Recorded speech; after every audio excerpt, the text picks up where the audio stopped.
여러분, 환갑이 되면 은퇴한다는 말, 이제는 옛말이 되었습니다. 최근 발표된 통계에 따르면 고령층의 비정규직 근로자 수가 사상 처음으로 300만 명을 넘어섰습니다. 고령화 사회로 접어들고 있는 우리나라에서 은퇴 후 다시 일터로 나서는 시니어들이 늘어나고 있는 현실. 지금부터 그 실태를 짚어보겠습니다. 국가데이터처가 발표한 2025년 8월 경제활동 인구조사 근로형태별 부가조사에 따르면 올해 8월 기준 비정규직 근로자는 총 856만 8천 명으로 집계됐습니다. 이는 2003년 관련 통계 작성 이후 가장 많은 수치입니다.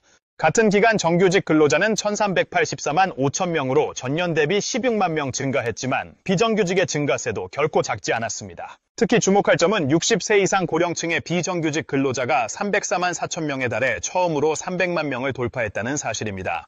이는 전년 대비 약 23만 3천 명이 증가한 것으로 2021년 이후 4년 만에 가장 큰 폭의 증가입니다. 보건사회복지업 분야에서 고령층의 고용이 특히 증가했으며 정부의 직접 일자리 사업에서 노인 참여 비중이 높은 것도 한몫했습니다.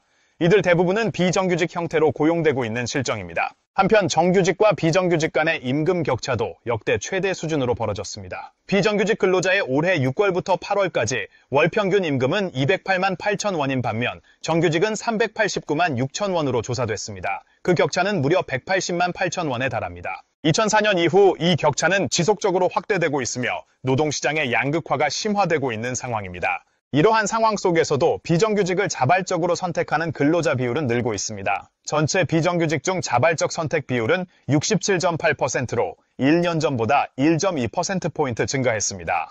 특히 고령자들의 경우 부족한 노후 연금을 보충하고 사회활동을 지속할 수 있는 수단으로 비정규직을 선택하는 사례가 많습니다.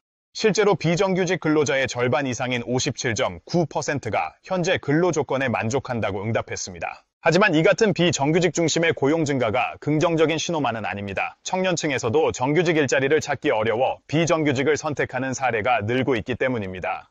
30대 비정규직 근로자는 최근 2년간 약 15만 명이 증가해 노동시장 전반의 구조적인 문제를 드러내고 있습니다. 정부는 민생 회복을 위한 소비 쿠폰 등으로 내수를 살리고 경기 회복의 신호가 나타나고 있다고 밝혔지만 아직 그 효과가 현장에 미치지 못하고 있다는 분석도 나옵니다.